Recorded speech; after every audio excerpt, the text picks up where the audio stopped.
On se pose tous la question, je crois, à un moment ou à un autre, c'est quoi la différence entre un simple vœu, un souhait qu'on jette un peu en l'air, et un véritable espoir? Oui, l'un est passif, presque une loterie. C'est ça.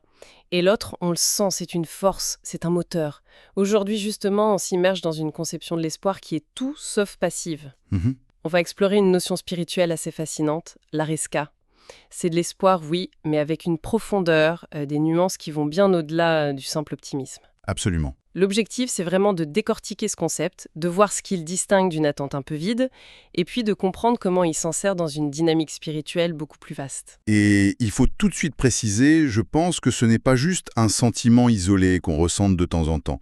C'est un état d'esprit, une posture active qui se cultive. D'accord? Et ce qui est vraiment central, c'est qu'il n'est presque jamais présenté seul. Il est toujours en tension, en équilibre, avec son opposé apparent, La crainte, l'espoir et la crainte. c'est ce couple, en fait, qui crée toute la dynamique. Bon, alors décortiquons ça. Si on devait donner une définition de base, toute simple, de cette Reka, ce serait quoi? La définition la plus directe, c'est l'espoir d'obtenir quelque chose de bon, une attente des faveurs de la grâce divine. C'est assez clair. Mais les penseurs mystiques, ils creusent beaucoup plus loin. Pour eux, c'est la conviction intime, Une conviction. le sentiment. Et ce qui m'a frappé, c'est que les textes ne restent pas dans l'abstrait. Ils donnent des exemples très concrets, Oui, c'est très pragmatique. comme faire une bonne action et espérer qu'elle soit acceptée, ou à l'inverse, commettre une erreur, s'en repentir et espérer le pardon. Exactement. Et dans les deux cas, l'espoir vient après une action, il ne sort pas de nulle part. C'est ça. C'est le point de rupture fondamental avec ce que les textes appellent le vœu pieux, le simple souhait. Le temen ni. Voilà. Le vœu pieux, lui, est une attente passive, stérile même. C'est de la rêverie. C'est un peu comme espérer une bonne récolte sans avoir jamais semé de graines. C'est l'image parfaite. La reca, elle, est active par nature. Elle suppose d'avoir d'abord mis en œuvre tous les moyens qu'on avait à notre disposition. On ne reste pas les bras croisés. Non, on agit. Les textes utilisent une image très parlante. C'est frapper à toutes les portes du refuge. On ne reste pas assis à attendre que la porte s'ouvre toute seule. On se met en mouvement. On se met en mouvement, on cherche, on pose les actes, et l'espoir vient ensuite, comme une conséquence presque logique de l'effort sincère qui a été fourni. Et ça veut dire, et les textes insistent beaucoup là-dessus, qu'il existe un faux espoir. Absolument. L'idée d'attendre des récompenses sans rien faire, de vivre une vie de laisser-aller en se disant « Oh, tout ira bien ». Ce n'est pas de l'optimisme, c'est une illusion. C'est même vu comme un manque de respect. C'est presque une forme d'arrogance, en fait.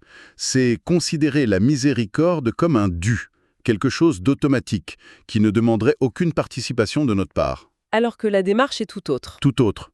L'espoir doit être en quelque sorte mérité. Pas par la perfection de nos actes, bien sûr, personne n'est parfait, Non. mais par la sincérité de l'effort. C'est l'action qui ouvre la porte à un espoir légitime. Sans elle, ce n'est qu'une illusion confortable. D'accord. Donc l'espoir est fondé sur l'action. Mais ce qui est vraiment surprenant, c'est que même cet espoir actif, il n'est pas suffisant. Il peut même devenir dangereux s'il n'est pas contrebalancé. C'est là que ça devient passionnant. Et c'est là qu'intervient cette notion de crainte, le have. Au premier abord, on se dit que l'espoir et la crainte, c'est un peu l'eau et le feu, des ennemis. Et pourtant, ils sont présentés comme les deux faces d'une même pièce. Il s'agit d'une crainte respectueuse, pas une peur qui paralyse. Bien sûr. Et les écrits utilisent une analogie classique, mais incroyablement efficace. L'espoir et la crainte sont les deux ailes d'un oiseau en plein vol. D'accord. Pour avancer droit sur le chemin spirituel, les deux ailes doivent battre à l'unisson, avec la même force. Et qu'est-ce qui se passe si une aile est plus forte que l'autre? Eh bien, si l'aile de l'espoir est trop forte, l'oiseau tourne en rond. Du côté de la complaisance, du laxisme, on devient trop sûr de soi, on prend les choses à la légère. Et à l'inverse? À l'inverse, si c'est l'aile de la crainte qui domine, l'oiseau tourne de l'autre côté, celui du désespoir, de l'abattement. Et il finit par s'écraser. Donc l'un sans l'autre, c'est l'échec assuré. C'est une recette pour l'échec, oui. L'espoir empêche de sombrer et la crainte empêche de s'égarer. C'est un système d'autorégulation, en fait. C'est comme avoir un accélérateur et un frein. L'espoir, c'est l'accélérateur qui dit « avance, la destination est belle ». Et la crainte, c'est le frein qui dit « attention, la route est sinueuse, ne sors pas du chemin ». C'est une très bonne image. Mais est-ce que cet équilibre est constant, un 50-50 permanent, ou est-ce que ça varie? Excellente question. C'est un équilibre dynamique. C'est un thermostat qu'on ajuste en permanence. Les textes suggèrent une application très pratique. Ah oui, Quand on est confronté à ses propres erreurs, à ses manquements, il est sain de laisser la crainte prendre un peu plus de place. C'est elle qui motive à se corriger. et à l'inverse, j'imagine? Exactement. Dans les moments de grande détresse, de doute profond ou à l'approche de la mort, quand le désespoir menace, il faut s'accrocher presque exclusivement à l'espoir. C'est une forme de protection. Quand on sent monter un sentiment de fausse sécurité, on augmente un peu la crainte pour rester humble. Voilà. Et quand, comme le disent joliment les textes, les vents glacials du désespoir soufflent, on se réfugie entièrement dans la chaleur de l'espoir. C'est exactement ça. La crainte est l'antidote à l'orgueil et l'espoir est le rempart contre l'abattement. C'est un ajustement permanent pour rester à la fois humble et debout. En parlant de cet équilibre, il y a une parole d'un sage, Yahya ibn Mu'ez, qui m'a vraiment interpellée. Ça va complètement à l'encontre de la logique. Je vois de laquelle vous parlez. Il dit en gros « Mon espoir est plus grand quand je commets une faute que quand je fais une bonne action. » Spontanément, je me dis « C'est l'inverse ?» C'est un paradoxe magnifique. Et c'est le cœur de cette spiritualité. L'idée, c'est de déplacer la source de la confiance. C'est-à-dire, Quand on fait une bonne action, le risque, même infime, c'est de s'appuyer un peu sur soi-même, sur son propre mérite. On se dit, là j'ai bien agi, donc je peux espérer. l'espoir est un peu contaminé par notre ego dans ce cas. Il peut l'être, mais après une faute, il n'y a plus aucun mérite sur lequel s'appuyer. On est nu, en quelque sorte. La seule chose qui reste, c'est de s'en remettre entièrement, uniquement, à une miséricorde qui ne dépend absolument pas de nous. Ah, je vois. L'espoir est donc plus pur car il n'est pas basé sur notre performance. Exactement. Il ne repose sur rien d'autre que la nature du divin, sur son pardon inconditionnel. L'espoir le plus fort naît donc de la reconnaissance de notre imperfection, pas de l'admiration de notre propre excellence. C'est un retournement complet de perspective, hein. Complètement. Ce sage ne place pas sa confiance dans la qualité de son repentir, mais dans la nature de celui qui accepte le repentir. L'action de se repentir, c'est la clé, mais l'espoir se porte sur la générosité de celui qui est de l'autre côté de la porte.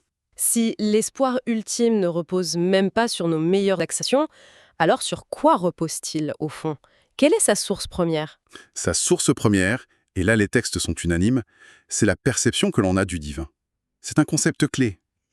Avoir une bonne opinion de Dieu. Une bonne opinion de Dieu. C'est le fait de croire au plus profond de soi, en sa générosité, en sa bonté, en sa miséricorde, et de s'attendre à ce qu'il agisse en accord avec ses qualités. L'espoir est une conséquence directe de cette perception.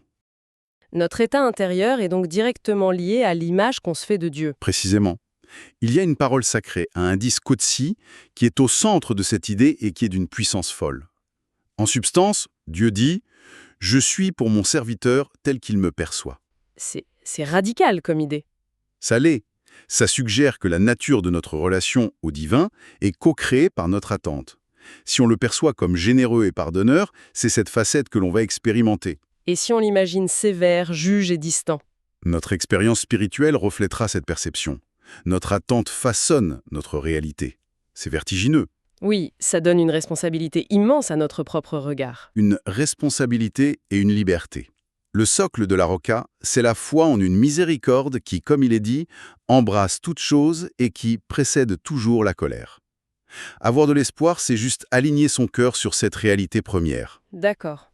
Il y a une petite anecdote très parlante à ce sujet. On raconte qu'après la mort d'un grand maître spirituel, Eboussel, Oui, bien sûr. un de ses disciples le voit en rêve et lui demande comment il a pu atteindre un statut si élevé. Et que répond-il? Ses prières, ses connaissances? Rien de tout ça. Sa réponse est d'une simplicité désarmante, grâce à la bonne opinion que j'avais de mon Seigneur. C'est tout, C'est tout. c'est tout. Le moteur de son ascension, ce n'était pas son CV spirituel, mais sa confiance fondamentale en la bonté divine. C'est incroyablement puissant. Et ça éclaire d'un jour nouveau la gravité de l'inverse horreur, la perte d'espoir. Les textes sont très durs là-dessus. Très dur, oui. Ils vont jusqu'à dire que le désespoir est une faute impardonnable. Spontanément, ça peut paraître sévère. Le désespoir, c'est une souffrance, pas une faute, non? Dans la logique commune, oui. Mais dans cette perspective, c'est cohérent. Le désespoir n'est pas vu comme une simple tristesse. C'est un acte. Un acte? C'est nier activement la réalité même de la miséricorde. C'est se comporter comme si nos propres fautes, ou le mal, était plus puissant que la bonté de Dieu. C'est un déni de sa nature la plus essentielle, une prise de position. C'est fermer la porte de l'intérieur, en somme. Déclarer que la miséricorde n'existe pas, ou en tout cas qu'elle ne peut pas nous atteindre. Voilà.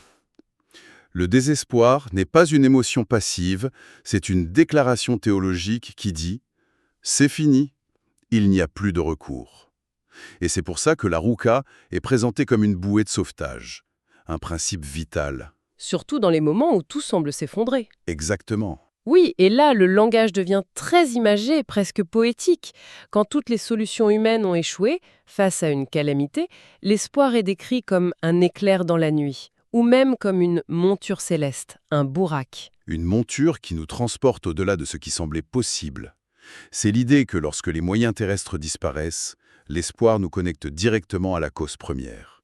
C'est le dernier fil qui nous relie au secours. La porte qui reste toujours ouverte. C'est ça. Et il y a un témoignage bouleversant de ça dans nos sources, les mots attribués à un immense érudit, l'imam Shafi'i, sur son lit de mort.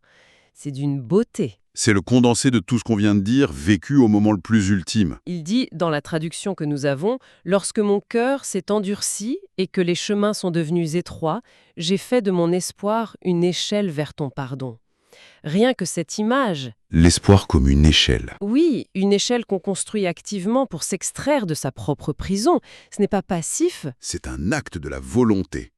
Il ne subit pas, il construit une issue avec son espoir. Et il poursuit, et c'est peut-être le plus fort. « Mon péché m'a paru immense, mais quand je l'ai placé à côté de ton pardon, j'ai trouvé ton pardon au-delà de toute imagination. » Voilà, c'est la confrontation finale. Il ne compare pas ses fautes à ses bonnes actions pour voir ce qui pèse le plus lourd. Non.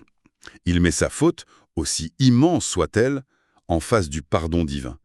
Et dans cette comparaison, il n'y a même pas de match. C'est la quintessence de la reca. C'est une lucidité sur ses propres failles. Sans jamais les minimiser, mais en ayant une confiance infiniment plus grande en une miséricorde qui les submerge. Le dernier regard n'est plus tourné vers son propre bilan, mais entièrement vers la nature de l'autre. C'est l'acte d'espérer à l'état pur. Si on devait résumer le parcours, donc, la reca, ce n'est pas une attente passive, c'est un espoir qui naît de l'action. Conscient, volontaire. C'est cela. Un espoir qui trouve sa justesse et sa puissance quand il est équilibré par une crainte respectueuse. Cette tension dynamique nous fait avancer. Comme un moteur à deux temps. Exactement. Et à la racine de tout ça, il y a une confiance fondamentale. Presque un pari sur une bonté qui serait la réalité ultime. Une réalité qui dépasse de loin nos propres limites. C'est pour cette raison que les textes concluent en disant que ces deux sentiments, la crainte et l'espoir, sont le plus grand cadeau fait au cœur humain. Et que le cadeau encore plus grand, c'est d'apprendre à les utiliser en harmonie. Comme deux ailes lumineuses. Ils les décrivent comme ça, oui.